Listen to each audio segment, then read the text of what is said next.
मुंबई के सच्चाई को छुपा कर रखा गया।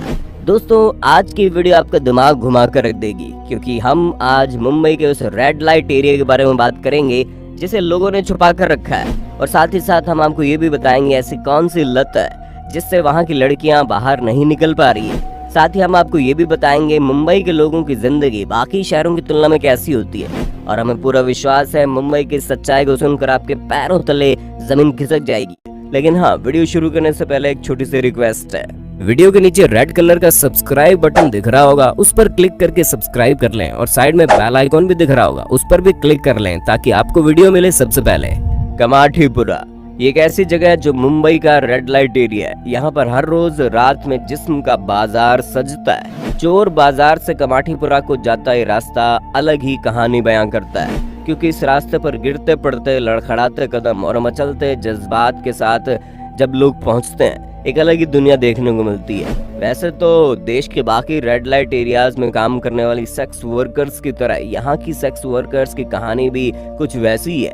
किसी ने प्यार में धोखा खाया है तो कोई नौकरी के झांसे में आकर यहाँ फंस जाती है। किसी को घर वालों ने इस जहन्नुम का रास्ता दिखा दिया होता है, तो किसी को अंदर दलाल ने पैसा कमाने का रास्ता बता दिया होता है। आपको बता दें कमाठीपुरा भारत के सबसे बड़े रेड लाइट एरियाज में से एक है, जहाँ पर एक टाइम में हजारों की संख्या में महिलाएं वेश्यावृत्ति का काम करती थी।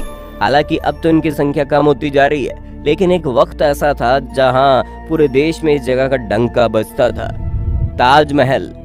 दोस्तों ये तो मुंबई में कई सारे होटल्स मौजूद है जो एक से बढ़कर एक है, लेकिन एक होटल ऐसा है जिसकी चर्चाएं आपको दूर दूर तक सुनने को मिलेंगी, और वो होटल है मुंबई के कोलाबा में स्थित ताजमहल होटल। इस होटल से आपको डायरेक्ट गेटवे ऑफ इंडिया का नज़ारा देखने को मिलता है, और तुर्किश बात के साथ साथ जर्मन एलिवेटर भी इसी होटल में। इसी के अलावा दोस्तों भारत का पहला डिस्को ट्रैक भी यही है। और हाँ, यहाँ जाने से पहले जरा अपनी जेब टाइट करके जाइएगा, क्योंकि यहाँ केवल चाय ही आपको 700 रुपये मिलेगी। और अगर आप एक दिन होटल में रुकना चाहते हैं तो आपके पास 12,000 से 25,000 का खर्चा होना ही चाहिए। और यहाँ डिनर करना 4,000 से लेकर 10,000 के बीच में, यानी जितने रुपए में एक मिडिल क्लास आदमी पूरे महीने का राशन लाएगा, उतने में तो यहाँ अकेले एक टाइम का खाना मिलता है। Auto rickshaw. अब दोस्तों अगर हम मुंबई में चलने वाले ऑटो के बारे में बात करें तो यहाँ पर कुछ नियम कानून है। जैसे कि अगर कोई बंदा ऑटो बुक करता है तो कोई दूसरा बैठ नहीं सकता, और इसी बात का लोग फायदा उठाते हैं और सिगरेट पीना शुरू कर देते हैं। लड़के तो सिगरेट पीते ही हैं, लड़कियां भी इस मामले में कम नहीं है, और मरीन लाइन का कुछ ऐसा ही हाल है। वैसे जब मुंबई के ऑटो के बारे में बात हो रही है तो यहाँ पर ऑटो चलाने वाले लोग खुद को पायलट समझने लगते हैं, और मुंबई से ज्यादा रैश ड्राइविंग आपको शायद ही कहीं देखने को मिलेगी। जुहू बीच। यहाँ का जुहू बीच एक ऐसी जगह है जो यहाँ आने वाले कई सारे सैलानियों को अपनी ओर आकर्षित करता है, क्योंकि मुंबई में आकर समुद्र देखने की चाहत हर किसी की होती है। और वीकेंड में तो ऐसा लगता है जैसे यहाँ कोई मेला लगा हुआ है। बहुत सारे फूड स्टॉल के साथ कई सारी चीजें आपको यहाँ देखने को मिलेंगी। जो बीच के पास रहने वाले लोग हैं वो हर रोज यहाँ पर योगा, जॉगिंग और साइकिल करके अपने दिनचर्या की शुरुआत करते हैं। इसके अलावा फिल्मी सितारों के बंगले पास में होने की वजह से यहाँ लोगों की भीड़ लगी रहती है। धारावी। दोस्तों धारावी न सिर्फ दुनिया की सबसे मलिन बस्तियों में से एक है, बल्कि ये दुनिया की सबसे महंगी जगहों में से भी एक है। अगर हम यहाँ की आबादी के बारे में बात करें तो अकेले स्लम एरिया में 8 लाख से ज्यादा लोग रहते हैं, जो कि कई देशों की कुल आबादी से भी ज्यादा है। अब ये तो आप जानते होंगे मुंबई में बहुत से अरबपति रहते हैं, लेकिन क्या आपको मालूम है इसी वजह से ये दुनिया के 6ठे नंबर का सबसे रईस शहर है। Marine line.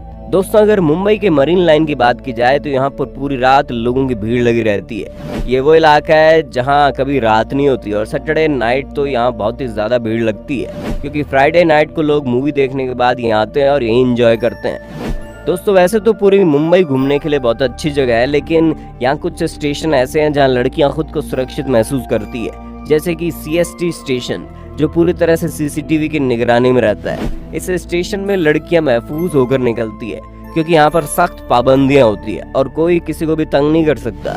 यहाँ पर रात भर पुलिस पेट्रोलिंग करती है। भैरवगढ़ ट्रैक।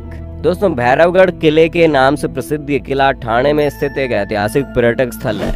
जैसे कि आप देख सकते हैं यहाँ पर ऊंचे ऊंचे रास्ते हैं जिन पर लोग ट्रैकिंग करने का मजा उठाना बिल्कुल नहीं भूलते, और बहुत से लोग इस जगह पर चढ़ाई करने के लिए आते हैं। शॉपिंग।